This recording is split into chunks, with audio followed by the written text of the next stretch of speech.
Urgent, topical, and timely. Power Breakfast with Tessa Dooms, 6 to 9 a.m. The time is 6:20 on Power Breakfast this morning with Tessa Dooms and with a newly minted Dokotela. Good morning, Dr. Maimane. How are you doing this morning? Good morning, and thank you very much for your kind and generous words. Thank you. Those are not kind and generous words. Those were earned titles. How does it feel to be a brand new minted Dokotela? You know, in truth, you are excited on the way there. Then when it gets handed to you, it's a bit like when an enormous responsibility is handed to you. It is both humbling and both demanding of you. As I experienced in Dobsonville, I thought to myself, now we have a responsibility to do with what we've been given for others, because in truth, we come from communities and society where they've contributed immensely for us today to be PhD graduates. Yeah. Now we have a job to ask, how can we do it for the neighbor, the children in our streets, and our communities? So Indeed. I feel like a humble responsibility, if I could put it that way. I don't know what the correct word for both those things are. Yeah. Well, congratulations. You and I met in your Muruti era, and in that time we would have said, to whom much is given, much is required. And I think that sums up your sentiments as well. But here for a very different reason this morning, the budget. Today is a big day in Parliament and for the Republic, really. The appropriations budget is going to be tabled today. And of course, we know that the timelines are tighter than they've ever been before. Are you confident that this last leg of this very important budget will be passed today? Yes, certainly. And I think also part of what's happened is that the GNU partners post-cabinet yesterday and a number have all affirmed to vote in essence in support of the bill itself. So at least that is the first indicator of some confidence to get it through. But the second issue that I'm confident about is that, I mean, naturally, like any other budget process, given the timelines that we're operating on, once it's voted in today, it has to go to the National Council of Provinces, and therefore, in the next week, we should finally, by the 30th of July, have a budget that is passed. And so, I'm confident that as we've stuck to the processes and the steps, we must do better. I'm still not happy with the process we've undertaken this year. In what way?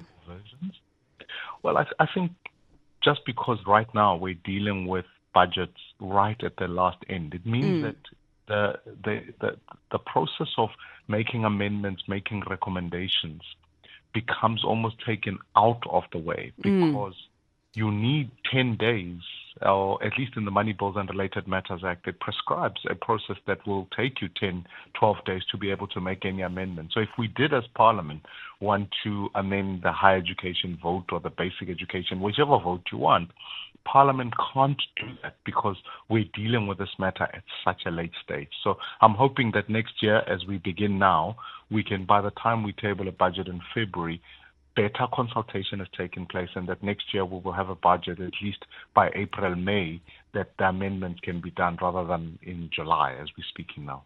Right. And I mean, this is something that would be very, very concerning for you as the chairperson, the standing chairperson on appropriations, because, of course, the buck really does literally stop with you and this committee.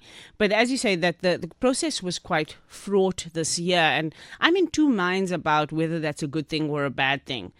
Because on the one hand, I think, as you've said, I think the GNU could have and should have done better to get their ducks in order to present an initial budget that they all agreed on. They had months to do that. It just seemed politically clumsy that it was GNU partners that were fighting against the budget. But on the other hand, I think it's been also a good turn in our democracy because we've never had this many eyes, ears, and considerations around the budget from the broader public. Do you think that the processes that are in place politically, could do with some shaking up so that we don't end up in the same situation next year? Because this could become the ongoing annual political football.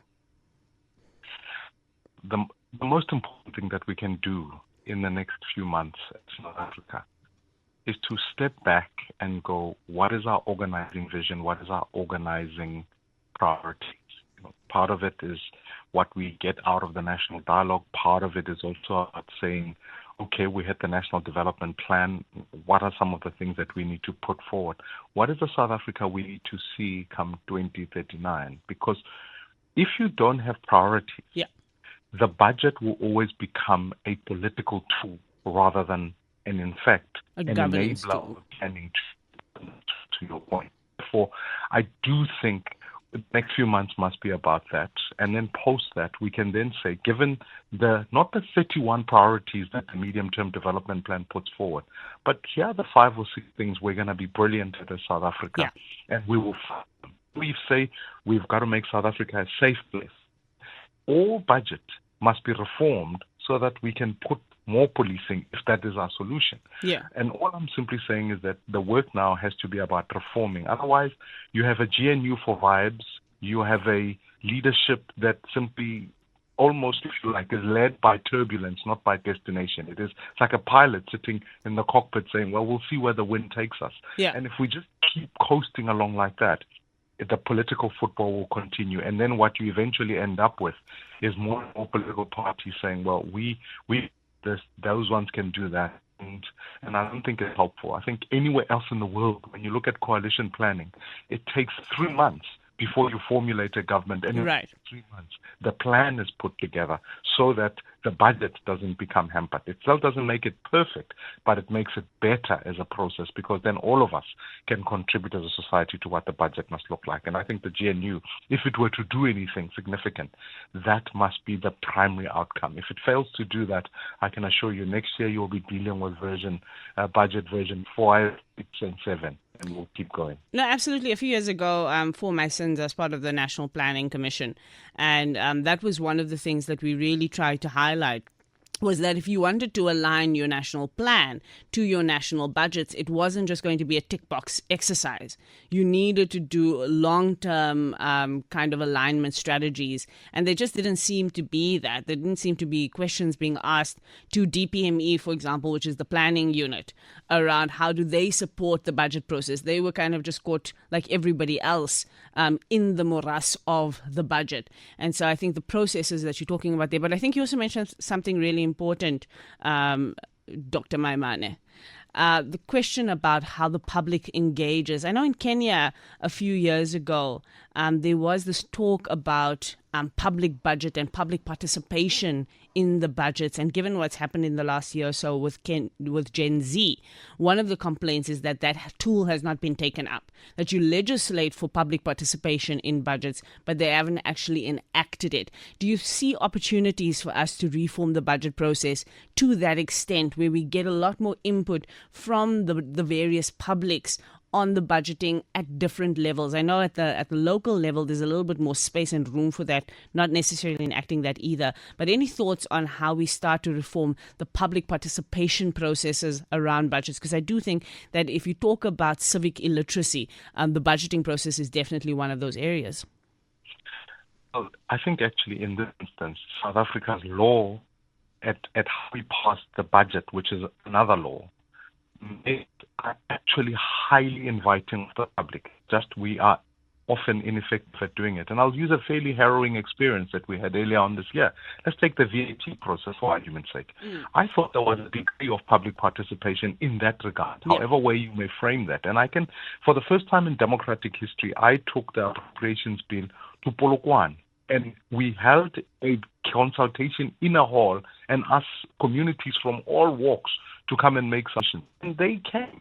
Traditional leadership, all various aspects. And the objective of the committee is to say, come next year, we'll take it to various communities, because it is the people's budget. And the money bills empowers Parliament to do so. And then the other formalized part is that we also offer virtual platforms where we on radio and newspapers to advertise for people to come and make submissions.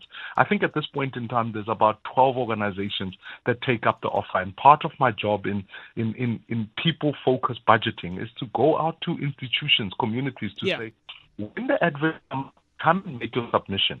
But let me say where the deficiencies are is that once people have made submissions, we trade unions, whoever business, that's why these extra forums people have on the side where they can have a direct line with the president and this one can do this are not helpful to that process. They make it seem as though there's an inside track for a few. Actually, the track is for all of us as public to be able to engage Parliament. Absolutely. And then what Parliament must do is to use its own legislative powers to make the amendments. And that is the work of timing that we've got to do. Absolutely. And if we did that, then maybe the GNU partners wouldn't claim that they were surprised on the day of the budget vote.